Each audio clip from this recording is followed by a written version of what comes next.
बिस्मिल्लाहिर्रहमानिर्रहीम। अस्सलाम वालेकुम। उम्मीद करता हूँ तमाम दोस्त खैरियत से होंगे। तो आज अपनी यूट्यूब की फैमिली के लिए आज दाल माश बनाकर दिखाएंगे। तो जिन दोस्तों ने अभी तक लाहौर की बहुत ही मशहूर दाल मूंगी तैयार करके देंगे, तो जिन दोस्तों ने अभी तक हमारे यूट्यूब चैनल Mr.478 को सब्सक्राइब नहीं किया वो जल्दी से सब्सक्राइब कर दें, ताकि इस तरह की लेटेस्ट वीडियोस आप लोगों तक बर वक्त पहुँचती रहें। तो घी हमारा गर्म हो चुका था, इसके अंदर हम लोगों ने प्याज 3 अदर ब्रेक करके ऐड कर दिए हैं। इनको ब्राउन करते हैं, साथ साथ आप लोगों को गाइड करते जाएंगे। इंशाल्लाह आप लोगों को मज़ा आएगा। माशाल्लाह सुभान अल्लाह जी, प्याज साढ़े बिल्कुल ब्राउन हो चुके हैं, बहुत ही खूबसूरत इनकी लुक नज़र आती पई है। हुण असीं 2 टमाटर 5 मिर्चां लसन अदरक पेंदे पे। बिस्मिल्लाहिर्रहमानिर्रहीम। असीं इनू अच्छी तरह इहदे विच मिक्स कर लईसूं। चेक कर लो, जितनी मज़ेदार ग्रेवी हो सी उतनी मूंगी की दाल साड़ी मज़ेदार हो सी तैयार। तो हुण असीं इहदे विच पेंदे पे मसाले नाल नाल तुहानूं गाइड कीती जासूं। आधा चम्मच गरम मसाले का पाउडर, आधा चम्मच खुश्क धनिया का पाउडर, आधा चम्मच लाल मिर्च का पाउडर, आधा चम्मच हल्दी का पाउडर, तो उस तो बाद आधा चम्मच नमक जाएगा और थोड़ा जी असी जैके खान तिक्का मसाला पावांगे। ये मसाले असी पा दिते ने, इन्हों असी अच्छी तरह मिक्स कर लेने। हुण असी इन्हां दी भुनी ला के उस तो बाद तुहानूं असी इहदी शिकल विखावांगे। बहुत ही उमदा और मज़ेदार तरीके नाल सालन तैयार करांगे, तुहानूं विखावांगे।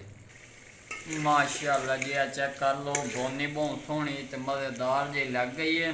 घी का नितार उत्ते आ चुका, समझो भुनी लग गई है।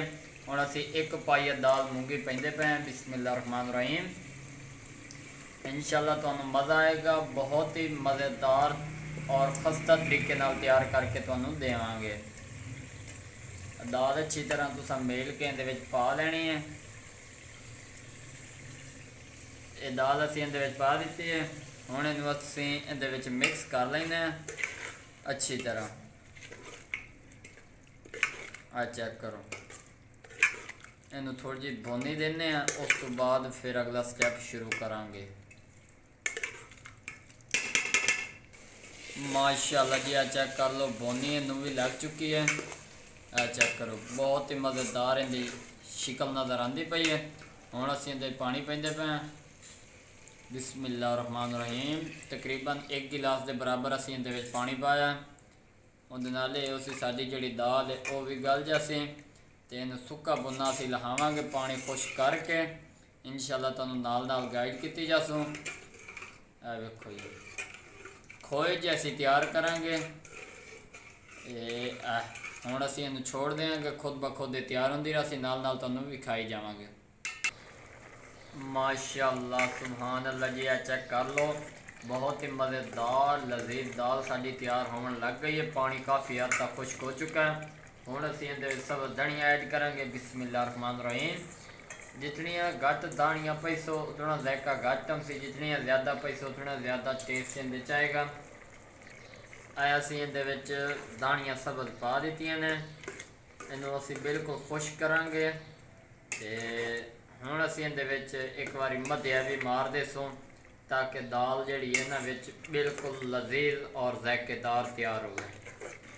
माशाअल्लाह सुभान अल्लाह जी, दाल साडी तैयार हो चुकी है। सिर्फ 1 तो 2 मिनट का वक्फा लवांगे, उस तो बाद असीं उतार के तुहानूं विखावांगे। बहुत ही मज़ेदार लजीज मूंगी की दाल।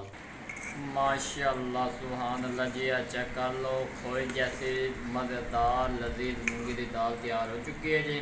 बिस्मिल्लाहिर्रहमानिर्रहीम। चेक कर लो, बिल्कुल सिंपल तरीका, कोई मुश्किल नहीं। एक बार ट्राई ज़रूर करें।